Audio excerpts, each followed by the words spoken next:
और सिर्फ सब्सिडी थी फ्लैट 1.5 लाख रुपए जो मेरे बैंक अकाउंट में विदिन 20 डेज आ गई थी। ये एक लाइफ सेवर है ईवी वालों के लिए, जो 1.5 लाख किलोमीटर चलाने के बाद मैं कम से कम 15 लाख का तो पेट्रोल ही बचा चुका हूँ। कि ये गुजरात की गाड़ी आप अमृतसर तक कैसे ले आए, तो वो बहुत बड़ा यहाँ पे उन्होंने डेंट करके दिया था पीछे साइड पे। इनिशियल पिकअप में तो मैं उनको किसी को भी हरा सकता हूँ इस गाड़ी से। जब आप ये अपने आंखों के सामने होते हुए देखेंगे तभी आपको मैजिक समझ में आएगा। तो 1.5 लाख रुपए की सब्सिडी का फायदा उठा लिया नमन भाई ने। सिर्फ ईवी कंसीडर कर रहे थे। सूरत से दिल्ली 1 शॉट में चला के लेके आया हूँ एक दिन के अंदर। ये गाड़ी से कोई थकान का रीजन नहीं है। ठंडियों में गाड़ी की रेंज कम होती है, आप अपने बेड से उठेंगे और इसको चार्जिंग पे लगाएंगे। I am just loving this car honestly. ये गाड़ी हर जगह मतलब चार्ज हो सकती है।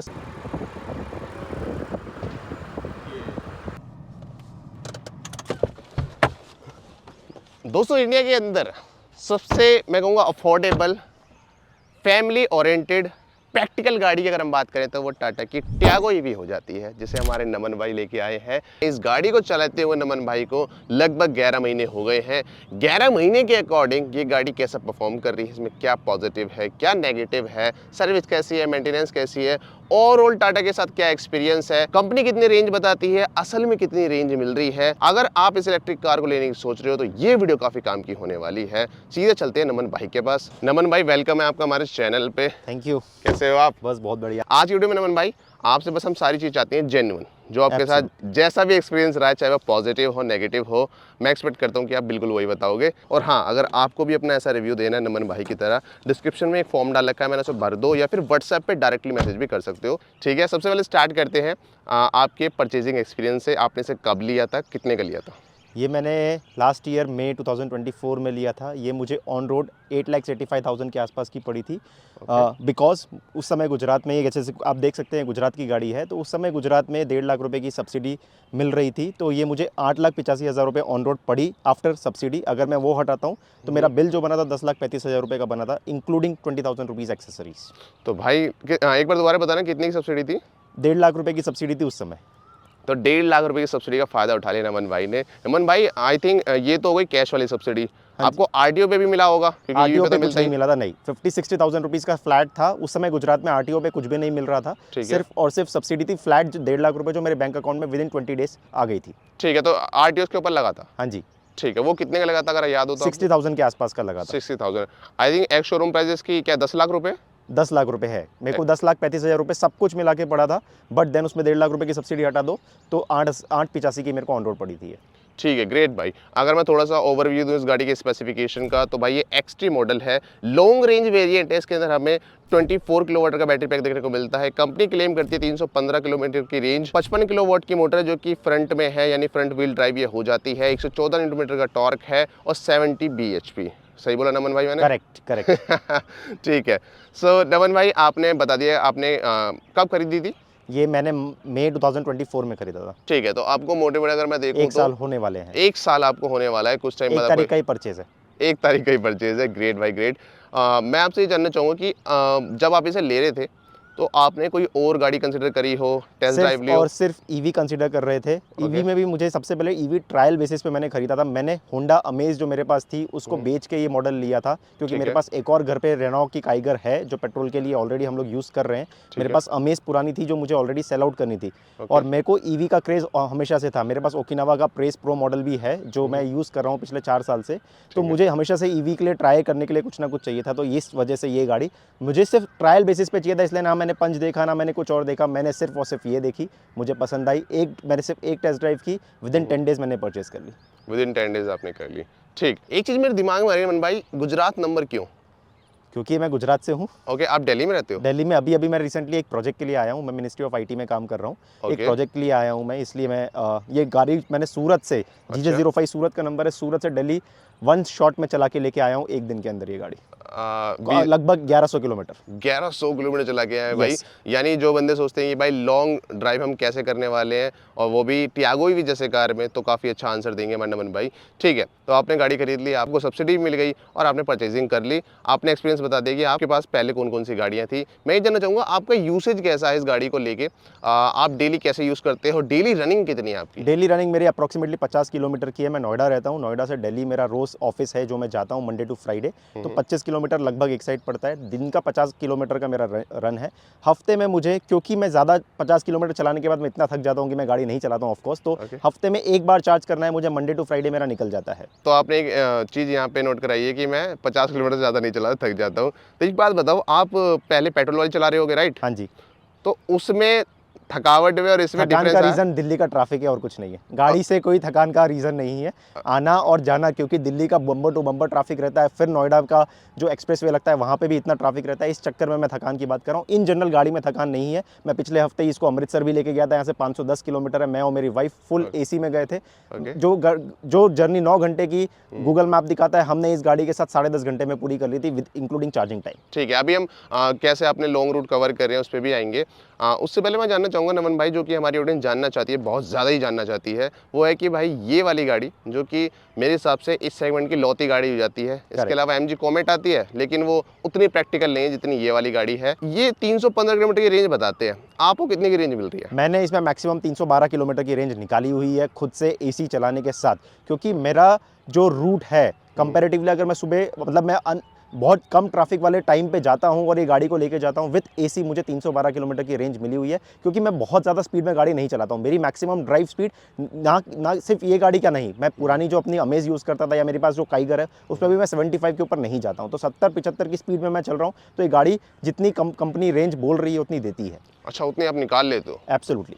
तो ये मैंने चीज़- मिनिमम जो रेंज इसमें निकाली है वो है 240 किलोमीटर की, जो कि ठंडी के टाइम पे था। जनरली क्योंकि मेरी ये पहली ठंडी थी ईवी के साथ, तो मुझे ये भी समझ में आया कि ठंडियों में गाड़ी की रेंज कम होती है। और ये मैं अकेला नहीं हूँ, हमारा एक ग्रुप है जिसके अंदर हम सारे ईवी यूजर्स बात करते हैं। सबके साथ across all segments of car ये था कि सारी ईवीज जो भी ठंड में होती है वो कम चलती है कंपैरेटिवली। हाँ, सर्दियों में इनकी जो रेंज है वो कम आती है।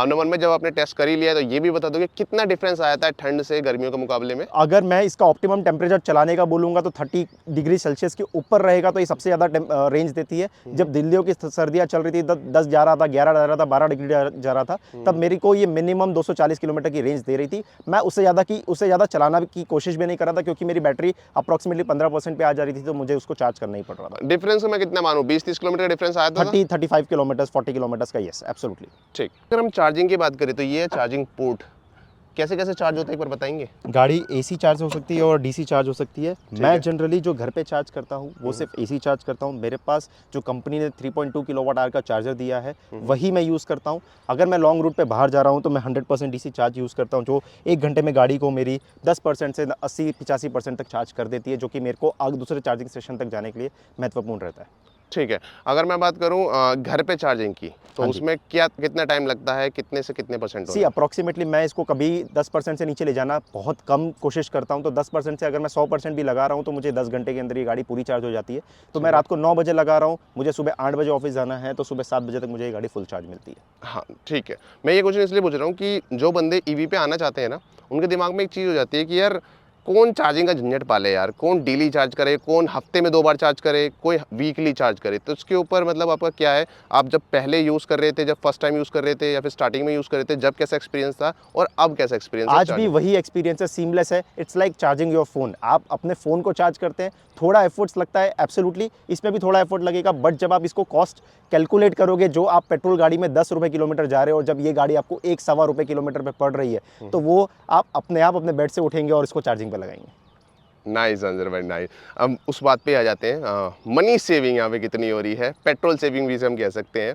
पहले जब आप गाड़ी चला रहे थे अपनी, जब कितना खर्चा आ रहा था और अब कितने आप सेव कर पा रहे हो? अप्रॉक्सीमेटली 10 रुपये किलोमीटर है जो मैंने मोटा मोटी लगाया था। 8 रुपये, 9 रुपये, 10 रुपये, ये वेरी करता है कि आपके सिटी में क्या पेट्रोल का रेट है। लेकिन ये जब से ये गाड़ी लिया है, मुझे ये 1.25 रुपये किलोमीटर, चाहे मैं डीसी चार्जिंग को भी इसमें इंक्लूड करूँ तब भी मुझे 1.25 रुपये किलोमीटर के ऊपर अभी तक नहीं पड़ी है। मैंने ये गाड़ी अप्रॉक्सीमेटली 15,500 किलोमीटर 11 महीने में चला ली है, जिसमें मैंने लॉन्ग रूट भी किया है, मैं ऑफिस कम्यूट के लिए भी इसको यूज़ करता हूँ, पर मुझे 1.25 रुपये किलोमीटर से ऊपर नहीं पड़ रही है, जो कि ना के बराबर है मेरे लिए। ना वैसे भी हाँ, गाड़ी के लिए तो बिल्कुल ना के बराबर ही है। आप खुद देख लो कि अगर हम एक पेट्रोल टू व्हीलर भी चलाते हैं ना, वो भी 2 से 3 रुपये पर किलोमीटर के हिसाब से चलता है। एब्सोल्युटली। मैं एसी में अपने वाइफ के साथ 1 रुपये किलोमीटर में जा रहा हूँ, इससे ज़्यादा खुशी की बात कुछ और है नहीं। प्लस मैं स्टीरियोटाइप भी तोड़ना चाह रहा हूँ। ऐसा नहीं है कि मैं इसको सिर्फ और सिर्फ सिटी में चला रहा हूँ, मैंने इसको हिली एरियाज़ में ले गया है। मैंने इसको 2 बार ऋषिकेश जा चुकी है गाड़ी, 2 बार मसूरी जा चुकी है, 1 बार कनथल जा चुकी है, 4 लोगों के साथ बैठ के एसी के साथ। I am just loving this car honestly. यहाँ पे मेरे को थोड़ा सा इंटरेस्ट जाएगा है भाई कि आपने लॉन्ग रूट कैसे कवर किया, थोड़ा सा इसके ऊपर बताओ। लॉन्ग रूट कवर करने के लिए सिर्फ और सिर्फ आपको जिगरा चाहिए ऑनेस्टली, और कुछ नहीं, और थोड़ी प्लानिंग जो Okay. मैं कर सकता हूँ। मैं सिर्फ और सिर्फ 2 रात पहले, जब भी मेरे को ट्रैवल करना है उसके 2 रात पहले मैं जस्ट देखता हूँ कि मेरे को कहाँ कहाँ चार्जर्स मिल सकते हैं। आजकल काफ़ी एप्लीकेशन है, जैसे प्लग शेयर एक एप्लीकेशन है। अगर आप MG का भी कोई एप्लीकेशन यूज़ करना, MG की भी आई थिंक ई हब करके एक एप्लीकेशन है जो मल्टीपल चार्जर्स को एग्रीगेट करके दिखाता है कि आपको कहाँ से कहाँ जाना है, उसके बीच में कितने चार्जर्स अवेलेबल है। तो बस आपको प्लान करना है कि आपको कहाँ कहाँ स्टॉप लेना है। मैं ट्राई करता हूँ कि ऐसे कोई जगह पे स्टॉप लूँ जहाँ पे मुझे खाने पीने की भी जगह मिल जाए, ताकि मेरे फैमिली वाले जब तक खाना पीना खाए तब तक ये गाड़ी मुझे चार्ज होकर मिल जाए अगले स्टेशन तक जाने के लिए। नाइस आंसर नमन भाई। मैं तो ये सोच रहा हूँ यार, अभी इसमें इतने स्कोप भी है कि अभी तो AI इतना चल रहा है,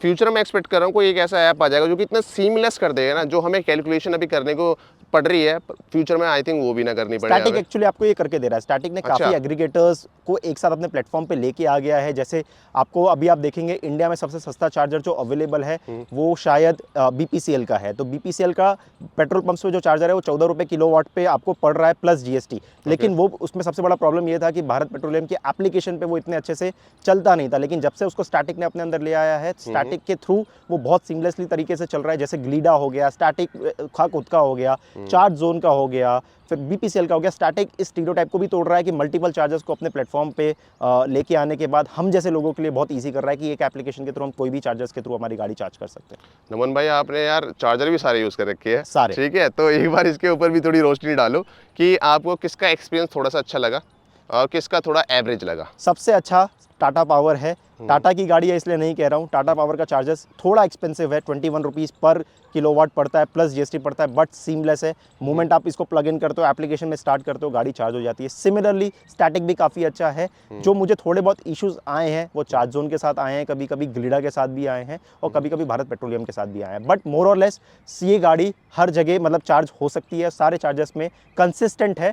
इक्का दुक्की टाइम ऐसा हुआ है कि मैं चार्जिंग स्टेशन तक पहुंचा हूं और चार्जिंग स्टेशन में लाइट नहीं है, तो वो एक थोड़ा इशू हो सकता है। बट देन उसके अलावा अगर सब कुछ अच्छा है तो ये गाड़ी से अच्छा आपके लिए कुछ भी नहीं है। मतलब ये वाली बात तो आप रियल बोल रहे हो कि चार्जर पे पहुंचते हैं, चार्जर खराब निकल जाए। एब्सोल्युटली, चार्जर खराब निकल जाए उसका कोई इशू नहीं है। चार्जर खराब निकल जाए वो आपको एप्लीकेशंस दिखाती है कि चार्जर खराब है, बट देन इशू क्या होता है कि आप पहुंच रहे हो तब चार्जर कि मतलब उस चार्जिंग स्टेशन की लाइट ही चली जाए तो उसमें कुछ भी नहीं किया जा सकता। उस स्टेट में आप एटलीस्ट इतना प्लान करके चलिए कि आपके आसपास 10 किलोमीटर के अंदर आपकी गाड़ी पहले तो चल सके और कोई दूसरा चार्जर अवेलेबल हो जहां से आप अपनी गाड़ी चार्ज कर सके। एक चीज़ और जानना चाहूँगा कि भाई कभी ऐसा मोमेंट आया है और जो हमारी वीडियो देख रहे हैं ना उनके दिमाग में भी यही आता है कि यार कहीं तो बंदा फंसा होगा, ये कहीं ना कहीं तो ऐसा हुआ है कि भाई चार्ज करने गया उसकी बैटरी बहुत कम हो और फिर इसे चार्जर ही ना मिला हो, ऐसा कभी हुआ है? नहीं, ऐसा आज तक नहीं हुआ है। टचवुड अभी तक 15,000 किलोमीटर में ऐसा नहीं हुआ है। मैं चाहता हूं कि आगे भी ऐसा ना हो। बट देन यस, मैं आपके साथ एक ट्रिप के बारे में शेयर करना चाहूँगा। मैं कनथल करके एक जगह है दिल्ली के पास, मसूरी से थोड़ा सा आगे, वहाँ पर हम लोग जा रहे थे। 4 लोग थे गाड़ी में। मेरी सिस्टर आए थे, मेरे ब्रदर इन लॉ आए थे, मेरा नीस भी था साथ में और मेरी वाइफ थी। हम चारों जा रहे थे। गाड़ी हमने हरिद्वार में ऑलमोस्ट 90% चार्ज की और वहाँ से 85-90 किलोमीटर्स का सिर्फ और सिर्फ अपहिल एरिया था। तो मुझे, क्योंकि फर्स्ट टाइम मैं 90 किलोमीटर्स का अपहिल करने वाला था, मैं बहुत कॉन्फिडेंट था कि ये बहुत आसानी से कर लेगी। बट देन एक टाइम आया जब ये गाड़ी मुझे ऐसा लग रहा था शायद ना कर पाए, बट देन टचवुड ये तब भी कर गई। 4% बैटरी के साथ मैं अपनी जगह पे पहुंच पाया। 4% बैटरी बची थी बट मैं फिर भी पहुंच पाया अपनी जगह पे। Okay nice. मैं ये पूछना चाहूँगा एक चीज़ नमन भाई और बताओ कि सबसे लॉन्गेस्ट रूट जो आपने पकड़ा हो इस गाड़ी के साथ, जैसे आपने अभी बताया था कि आप 1100 किलोमीटर कवर करके आए हो, वो कैसे कवर किया आपने? मैं और मेरा ड्राइवर पीछे पूरा जो ये मेरा डिक्की में पूरा सामान भरा हुआ था, क्योंकि मैं सूरत से दिल्ली शिफ्ट हो रहा था। मैं एक यहाँ पे नोएडा में अपना नया फ्लैट लिया था जिसकी वजह से मैं यहाँ पे शिफ्ट हो रहा था। तो ये डिक्की, ये जो सीट्स है मैंने उसको फोल्ड किया, पूरा का पूरा सामान भरा हुआ था, लदा हुआ था इसके अंदर टॉप तक। पीछे इसके कांच से कुछ ऑनेस्टली कुछ दिख नहीं रहा था। मैं आपके साथ एक वो फोटो भी शेयर कर दूंगा जो आप दिखा सकते हैं, जो मैंने जिस तरीके से इसको रखा था। साथ में एक ड्राइवर बैठे हुए थे। हमने ट्राई किया कि हर 170-180 किलोमीटर्स में हम लोग चार्जर लोकेट करें और उसको चार्ज करते रहे, और हमने वैसा ही किया। हम हर 170-180 किलोमीटर्स में, ताकि हम लोग को इशू ना आए आगे जाके, तो हमने हर 170-180 किलोमीटर्स में गाड़ी को चार्ज किया और 5 से 6 चार्ज में मैं ये गाड़ी को दिल्ली लेके आ गया। तो उसमें कितना टाइम लगा आपको? 24 घंटा। नॉर्मल जो पेट्रोल गाड़ी है वो 17 घंटे दिखाती है, इसमें 24 घंटे लगे, बट देन सेविंग्स थे इसके अंदर। ठीक है, तो आप में फिर ऐसा होता होगा, एक बंदा सोता होगा, दूसरा चलाता होगा, ऐसा था? एब्सोल्युटली वही था, लेकिन क्योंकि ये मेरी पहली ईवी गाड़ी थी, मुझे इतना मजा आ रहा था, मैंने ड्राइवर सोया को ही नहीं। सिर्फ और सिर्फ 200 किलोमीटर चलाने दिया। 1100 किलोमीटर में से 900 किलोमीटर मैंने खुद ने चलाया है गाड़ी। नाइस भाई, नाइस। बहुत ज़्यादा प्यार है भाई को ईवी से। ठीक है नमन भाई, आपने काफ़ी अच्छा एक्सपीरियंस बता दिया आपकी लॉन्ग जर्नी का। अब चलते हैं गाड़ी के अंदर। गाड़ी के अंदर देखते हैं भाई गाड़ी अंदर से कैसी लगती है। और दोस्तों, अगर वीडियो में यहाँ तक आए हो और वीडियो पसंद आ रही तो वीडियो को लाइक कर दो, चैनल को सब्सक्राइब कर दो, बेल आइकन भी दबा लो। और हाँ, अगर आपको भी अपना ऐसा रिव्यू देना है नमन भाई की तरह, डिस्क्रिप्शन में एक फॉर्म डाल रखा है, मैंने उसे भर दो, या फिर व्हाट्सएप पर डायरेक्टली मैसेज भी कर सकते हो, नंबर भी डिस्क्रिप्शन में है। और ये मैं आ गया भाई गाड़ी के अंदर। नमन भाई ने आते ही एसी ऑन कर दिया, कौन से क्लब जाएगा?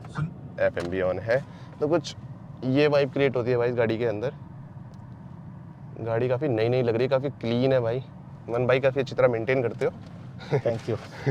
ठीक है, सो नमन भाई इंटीरियर के बारे में बताइए, आपको कैसा लगता है interior? Any positive and negative, any improvement? सी आउटडेटेड है, मैं मानता हूँ, लेकिन ठीक है, द पॉइंट इज बेसिक्स हर चीज़ कवर्ड है इसके अंदर। मुझे ऑटो क्लाइमेट एसी मिलता है, मेरे पास यहाँ पे चार्जिंग जो मेरा रीजन मोड्स है उसको आगे पीछे करने का ऑप्शन मिलता है, चार्जर को अनप्लग करने के लिए है। मोटा मोटी इस गाड़ी के अंदर हर चीज़ है।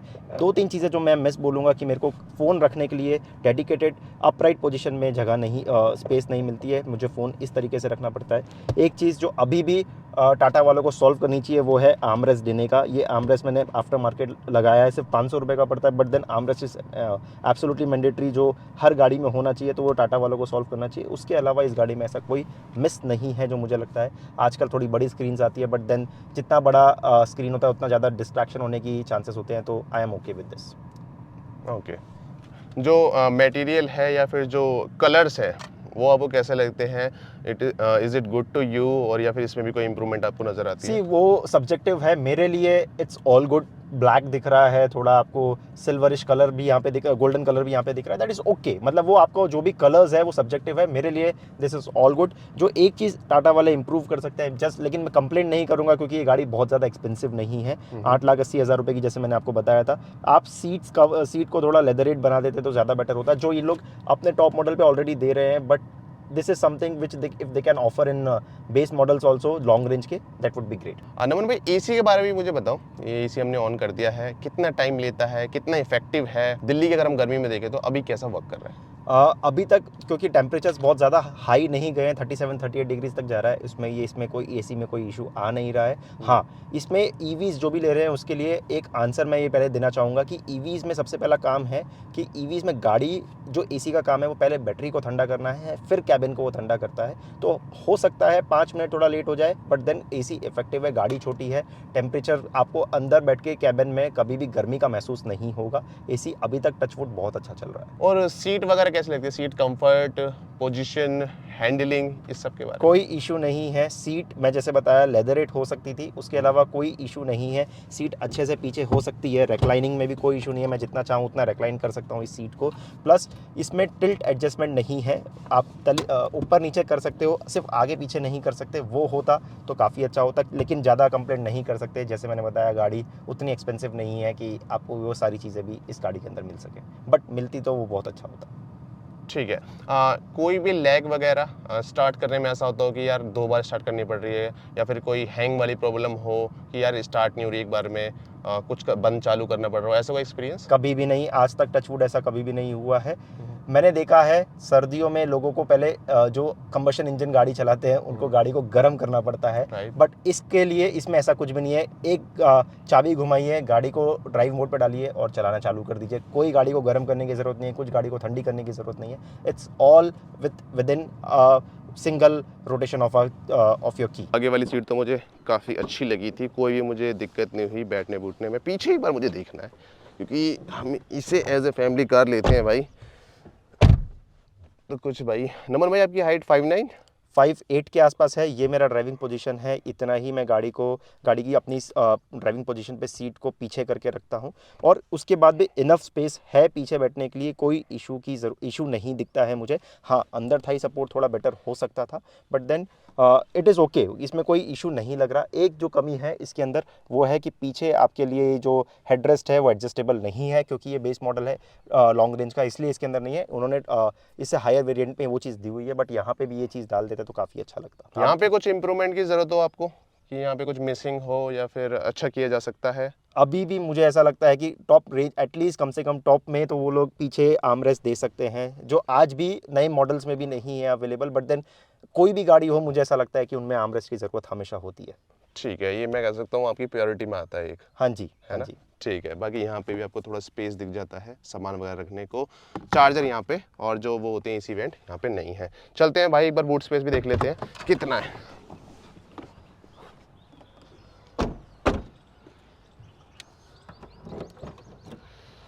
तो ये है भाई बूट स्पेस, 240 लीटर का बूट स्पेस मिलता है। इसके अंदर अगर मैं ये पार्सल ट्रे निकाल दूं तो इसके अंदर मैं गाड़ी के अंदर काफ़ी सामान भर के लेके जा सकता हूं, जो कि हम लोगों ने जब हम कनथल जा रहे थे किया था। हमारे पास दो फुल साइज़ सूटकेस थे, एक मीडियम साइज़ सूटकेस था, प्लस एक बच्चा भी था साथ में, तो उसका भी सामान था। तो तब भी सामान में रखने में कोई इशू आता नहीं है, प्रोवाइडेड मैं ये पार्सल ट्रे हटा के सामान रखने की कोशिश करूँ तो। ठीक है, एक इंटरेस्टिंग चीज़ मुझे दिख गई है नमन भाई, इसके बारे में कुछ बयां करें। ये पतंग कहाँ उड़ाई जा रही है? ये पतंग नहीं उड़ाई जा रही है, ये एक लाइफ सेवर है ईवी वालों के लिए। जो भी ईवी यूज़ करता है उसके पास ये चीज़ हमेशा होनी चाहिए। मेरे पास 10 मीटर का एक्सटेंशन रॉड है, जो मैं कभी भी कहीं पे भी जाऊं इमरजेंसी के लिए तो मुझे ये काम देता है, और इसलिए मैं इसको हमेशा से रखता हूं। ये भी मैंने ऑनलाइन यूट्यूब में देखने के बाद ही कहीं ना कहीं से लिया था कि लोग जो कर रहे थे वही काम मैं भी करना चाह रहा हूँ। But then this is a life saver. जैसे मैं किसी होटल्स में जा रहा हूँ कि मुझे जहाँ पे नाइट स्टे करना है, तो वहाँ पे कुछ नहीं करना है, मुझे बस उनसे परमिशन लेनी है, अपना चार्जर उनके 1 ऑफ द 15 एम्पियर्स प्लग में लगाना और मेरी गाड़ी को चार्ज करना है। नाइस भाई नाइस, ये बहुत अच्छी चीज़ लगी भाई मुझे। तो जो अपने ईवी ओनर है शायद उन्हें भी पहली बार पता लगा होगा कि ऐसी चीज़ होती है। चरखे में यूज़ कर रखा है भाई ने, काफ़ी इजी टू यूज़ हो जाएगा और इजी टू स्टोर भी है। ठीक है भाई, नाइस। भाई परफॉर्मेंस की बात कर लेते हैं अब। ठीक है, फ्रंट व्हील ड्राइव है भाई, ये देख लो, और यहीं पे इसकी मोटर लगी हुई है। जो बैटरी होती है भाई, नीचे कोशिश करता हूँ यहाँ से दिखाने की, आई गेस आपको दिख गई होगी। नमन भाई 55 किलोवाट की मोटर है इसके अंदर। ठीक है, अपनी एक हैचबैक कैटेगरी में आ जाती है गाड़ी। करेक्ट। ये परफॉर्मेंस जो है इस गाड़ी के हिसाब से अच्छी है, कैसी लगती है आप? सफिशिएंट है, सफिशिएंट, बहुत अच्छी परफॉर्मेंस है। गाड़ी ने कभी भी मुझे in terms of performance issue नहीं दिया है। मैक्सिमम मैं बहुत ज़्यादा ऐसे, जैसे मैंने आपको स्टार्टिंग में बताया था, मैं बहुत ज़्यादा हाई स्पीड में गाड़ी चलाता नहीं हूँ, तो मैं इसको मैक्सिमम जो मैंने लेके गया है जस्ट टू टेस्ट 110 की स्पीड पे मैं लेके गया हूँ। उससे भी ऊपर ये गाड़ी जा सकती है, जितना मुझे पता है शायद ये 120 मैक्सिमम टॉप स्पीड इसका कैप करके रखा हुआ है। बट देन स्टिल 110 की ड्राइविंग मतलब स्पीड पे भी ये गाड़ी बहुत अच्छी चलती है। ड्राइविंग एक्सपीरियंस बहुत अच्छा है, कुछ ज़्यादा जर्क वर्क कुछ नहीं लगता है अंदर। कैबिन बहुत साइलेंट है। हाँ मैं इस चीज़ पे आना चाह रहा था कि देखो एक्सलेशन सा काफ़ी फास्ट है। मेरे हिसाब से आई थिंक अंडर 10 लाख शायद ही कोई गाड़ी होगी जो कि 0 से 60 जाने 5.7 सेकंड लेती होगी। काफ़ी अच्छी परफॉर्मेंस हो जाती है ये हैचबैक गाड़ी के लिए। तो ये परफॉर्मेंस आपको जब रोड पर चलाते हो फील होती है, या फिर टाटा ने ट्यूनिंग ऐसी कर रखी है कि ये नॉर्मल उठती है, या फिर कोई जर्क वगैरह नहीं है? सी ये 1 पेडल ड्राइव कर सकता हूँ मैं इस गाड़ी को, अगर मैं चाहूँ तो। मैं अगर बहुत ज़ोर से पेडल दबाऊँ तो ये गाड़ी किसी भी गाड़ी को, जो कंबशन इंजन वाली गाड़ी है, इनिशियल पिकअप में तो मैं उनको किसी को भी हरा सकता हूँ इस गाड़ी से। बट देन टाटा ने इसको इतने अच्छे से ट्यून करके रखा है कि अगर मैं बहुत धीरे धीरे से अपना पेडल दबा रहा हूँ तो इसमें कोई इशू नहीं है। It's just like normal car, जो कि कंबशन इंजन वाली गाड़ी है, वैसे ही ये गाड़ी पिकअप लेती है अगर मैं प्रोवाइडेड नॉर्मल अपना पेडल को दबा रहा हूँ तो। ठीक है, और अगर हम बात करें हिल एरिया में, जब पहाड़ वहाड़ पे अगर आप इसे लेके गए हो तो वहाँ पे क्या परफॉर्मेंस होती है? वहाँ पे भी कोई इशू नहीं है। इट्स जस्ट थोड़ा सा पावर ज़्यादा कंज्यूम करती है, क्योंकि वो अपहिल जा रही है। तो ऑफकोर्स वो तो किसी भी गाड़ी के साथ होता है कि अगर आप पेट्रोल गाड़ी में जा रहे हैं तब भी वो ज़्यादा पेट्रोल कंज्यूम करती है। सिमिलरली ये गाड़ी भी थोड़ा ज़्यादा बैटरी कंज्यूम करती है, बट देन परफॉर्मेंस वाइज कोई इशू नहीं है। कितना भी स्टीप पहाड़ हो, ये गाड़ी ने चढ़ के ही दिखाया है अभी तक मुझे। मैं 2-3 बार कर चुका हूँ, बहुत अच्छे से इसने किया है। और इसमें तो आई थिंक हिल होल्ड भी होगा, राइट? हिल होल्ड इस मॉडल में नहीं है। हाँ, टॉप मॉडल पे अवेलेबल है, बस इस मॉडल पे नहीं है। सबसे अच्छी चीज़, क्योंकि हम पहाड़ों की बात कर रहे हैं, हमने पेट्रोल गाड़ियों में देखा है कि नीचे आते हुए भी पेट्रोल यूज़ ही हो रहा होता है, है। हाँ। यहाँ मैंने अपनी गाड़ी की परसेंटेजेस को, बैटरी के परसेंटेजेस को इंक्रीज़ होते हुए देखा है। 80 से 85% तक मैंने इंक्रीज़ होते हुए देखा है। 5% का increment without even shedding a single percentage of battery, मैंने पूरा पहाड़ उतरा है और उसने मुझे आगे जाने में भी हेल्प की है। तो इट्स अ मैजिकल सिचुएशन। जब आप ये अपने आंखों के सामने होते हुए देखेंगे तभी आपको मैजिक समझ में आएगा। मज़ा सा आता है। Yes, absolutely, absolutely. ठीक है, मैं इसके ड्राइविंग मोड पे भी आऊँगा। इसके स्पीड मोड कितने होते हैं और उनमें आपको परफॉर्मेंस कैसी लगती है? 2 मोड है, ड्राइव और स्पोर्ट्स। मैं इसको नॉर्मल ड्राइव पे चलाता हूँ। मैंने स्पोर्ट्स मोड पे आज तक इसको 10 किलोमीटर भी नहीं चलाया होगा क्योंकि मुझे नीड ही नहीं पड़ी। मेरा ओके। ड्राइविंग स्टाइल वैसा नहीं है। बट हाँ, अगर किसी को मतलब बहुत ज़्यादा टॉर्क चाहिए, एकदम सडन टॉर्क चाहिए, तो वो अपना स्पोर्ट्स मोड में आके इस गाड़ी को चला सकता है। बहुत ज़्यादा पावर एकदम से इस गाड़ी के अंदर आ जाती है स्पोर्ट्स मोड में डालते ही। ड्राइव मोड हम जैसे नॉर्मल लोगों के लिए है, जो इसको सिटी में यूज़ करना चाहते हैं या कभी हाईवे में भी जो 80, 90, 100 के ऊपर नहीं जाना चाहते, उसके लिए drive mode more than enough है। नमन भाई, एक क्वेश्चन जो आपके दिमाग में भी आया होगा और जो हमारे व्यूवर्स हैं जो पहली बार ईवी लेने की सोच रहे हैं उनके दिमाग में तो 100% आता है कि भाई अभी तो मज़ा आ रहा है, गाड़ी मस्त चल रही है, अच्छी रेंज दे रही है, भाई इसकी बैटरी ख़राब हो जाएगी बहुत जल्दी, फिर क्या करोगे? 8 साल की वारंटी है। 8 साल तक तो मैं गाड़ी भी नहीं चलाने वाला, मुझे भी पता है। तो 8 साल की वारंटी है, कोई इशू नहीं है। 1.5 लाख किलोमीटर भी मैं, जैसे 1.5 लाख या 8 साल की वारंटी टाटा खुद इस बैटरी पे दे रहा है, तो 1.5 लाख किलोमीटर भी मैंने चला लिया इस गाड़ी को फॉर एग्जांपल। और उसके बाद वर्स्ट केस सिनेरियो, जो कि होना नहीं है मैं जानता हूँ, but then worst case scenario, battery खराब भी हो जाती है, मेरे को कोई इशू नहीं है। 1.5 लाख किलोमीटर चलाने के बाद मैं कम से कम 15 लाख का तो पेट्रोल ही बचा चुका हूँ। तो मेरे बिल्कुल। लिए वो विन विन सिचुएशन है, nothing to lose here. Okay, तो भाई ने बिल्कुल सटीक आंसर दिया है। आपने आपने जब इस गाड़ी को लिया होगा आपके दिमाग में एक बार तो आया होगा ये चीज़ भी, राइट? 100% रेंज एंजाइटी हमेशा सबके पास रहती है कि बैटरी, कंपनी बोल रही है कि 300 किलोमीटर गाड़ी चलेगी, पर कितनी चलेगी, कितनी नहीं चलेगी। इनिशियली जो भी पहली बार कंबशन इंजन से ईवी में आ रहा है, उसको चलाने में इशू होना है, उसको इनिशियली रेंज नहीं मिलने वाली है, ठीक but then you learn as you drive this car. तो जितना ज़्यादा आप चलाएंगे उतना ज़्यादा आपको समझ में आएगा कि इसको कैसे ड्राइव करना है, कैसे रीजन मोड्स को यूज़ करना है, कैसे आप मैक्सिमम रेंज इसमें से निकाल सकते हैं, and that is how you learn. तो ये लर्निंग कर्व है, इससे आपकी ड्राइविंग एक्सपीरियंस बढ़ेगा और आपकी ड्राइविंग ही सुधरेगी इस गाड़ी से। ये बहुत अच्छा आंसर दिया है भाई ने कि स्टार्टिंग में यार रेंज कम ही मिलती है। एक्चुअली नमन भाई, रिसेंटली जो महिंद्रा की XUV9 आई है ना, जो 9e आई है, हाँ जी। उसको लेके काफ़ी बंदे यूट्यूब पे वीडियो बना रहे हैं कि यार ये तो 250 की रेंज दे रही है वगैरह वगैरह। तो यार कई सारी चीज़ें होती हैं वहाँ पे कि आप कैसे ईवी को चलाते हो। स्टार्टिंग में तो यार सीखने में ही जाता है। स्टार्टिंग में आई थिंक मैंने भी अपने टू व्हीलर का यूज़ किया था, वो 100 बोल के वो 50 की रेंज दे रहा था और मेरे दिमाग में भी सेम थॉट आया था कि यार वापस कर दे, इस बाइक में कोई डिफेक्ट है।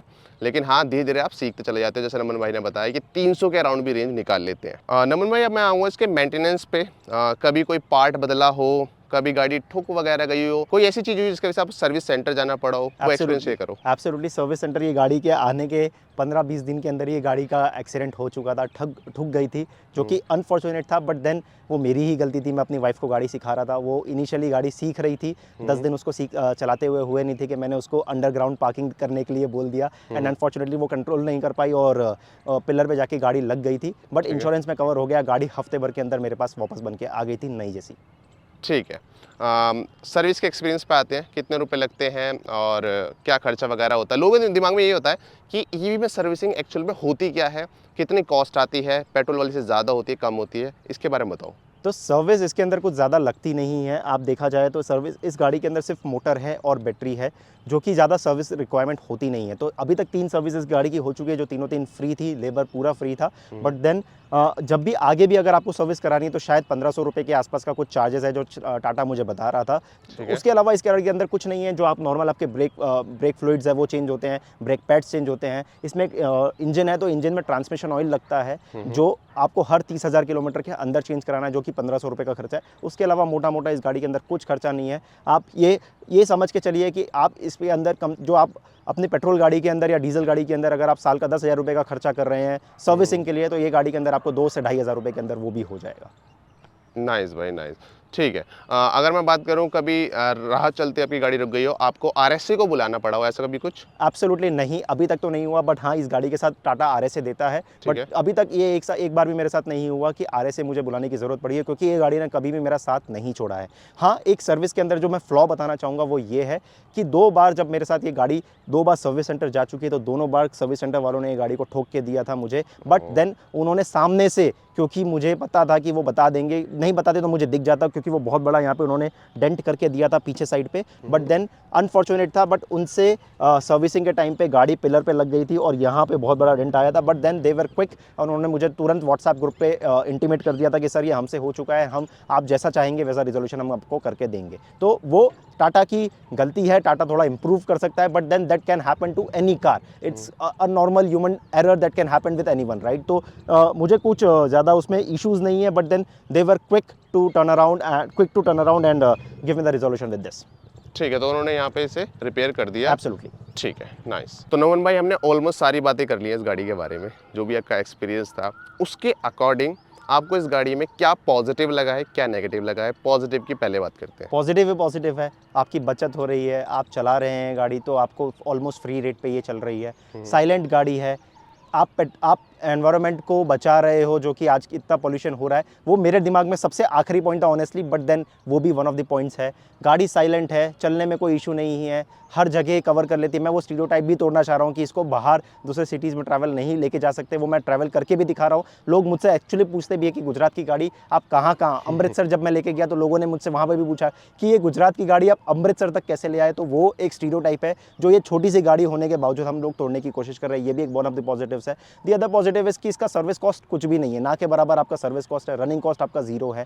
नेगेटिव्स की अगर मैं बात करूं तो मोटा मोटी इस गाड़ी के अंदर नेगेटिव बहुत ज़्यादा है नहीं। बस मेरी टाटा से एक दरख्वास्त है कि टाटा इस रेंज के अंदर टियागो ईवी जैसे रेंज के अंदर और भी गाड़ियों को लेके आ सके, जो कि आई थिंक BYD एक गाड़ी लेके आने वाला है इस रेंज के अंदर, वैसी ही कुछ टाटा लेके आ सके जो हमारी देश की कंपनी है। वो आगे इस जिन्होंने इस रेंज के अंदर सबसे पहली गाड़ी लेके आई थी वो और गाड़ी लेके आ सके तो काफ़ी अच्छा होगा। लोगों के पास और ऑप्शंस खुल जाएंगे और लोग काफ़ी अच्छे से सिलेक्ट कर पाएंगे कि उनको कौन सी गाड़ी लेनी है, कौन सी गाड़ी नहीं लेनी है। नमन भाई ने बहुत अच्छा पॉइंट बोला है भाई, ये कि अंडर 10 लाख की रेंज में अगर हमें हमारे पास और ऑप्शन हो जाए तो मज़ा ही आ जाए भाई। लोगों की जो ऑप्शन है और भी ज़्यादा इंक्रीज़ हो जाएगी।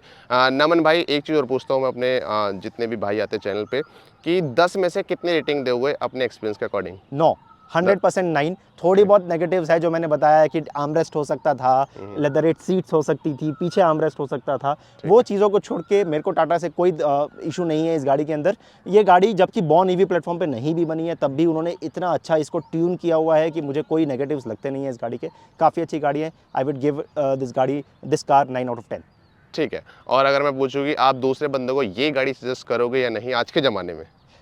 मैं अगर मेरे बस में हो तो मैं 100% उसको बोलूँगा कि भाई आप अपग्रेडेड वर्जन लो। अपग्रेडेड वर्जन में पंच आती है, कर्व आती है, बट देन जिसका बजट, जिसको पहली बार ईवी ट्राई करनी है या जिसको फर्स्ट कार ओन करनी है, वो इसके साथ हमेशा से जा सकता है। ये मेरी सिर्फ ट्रायल गाड़ी थी। आगे जाके मैं तो अब अपने आप को कभी भी ICE गाड़ी में शिफ्ट होते हुए नहीं देखना चाहूँगा। मैं हमेशा कोई ना कोई ईवी ही लूँगा आगे जाके। तो this can be a good starting car for anyone who wants to own their first car और want to try EV car for the first time. ठीक है मन भाई, बहुत अच्छा एक्सपीरियंस लगा हमें। आपने काफ़ी अच्छे तरीके से समझाया, लोगों के लिए काफ़ी हेल्पफुल वीडियो होने वाला है और आप सच्चे EV लवर मुझे नज़र आते हो भाई। और मैं चाहूँगा कि आपका एक्सपीरियंस आगे भी अच्छा रहे और आपका जो आगे का एक्सपीरियंस होगा उसे भी हम कोशिश करेंगे कवर करने की। बाकी दोस्तों, अगर आप भी नमन भाई की तरह अपना रिव्यू हमें देना चाहते हैं तो डिस्क्रिप्शन में नंबर है, वहाँ पर जाकर व्हाट्सएप कर दो, नहीं तो फॉर्म भर दो। ओके मन भाई, थैंक यू हमारे चैनल पर आने के लिए। थैंक यू सो मच तरुण भाई, थैंक यू सो मच।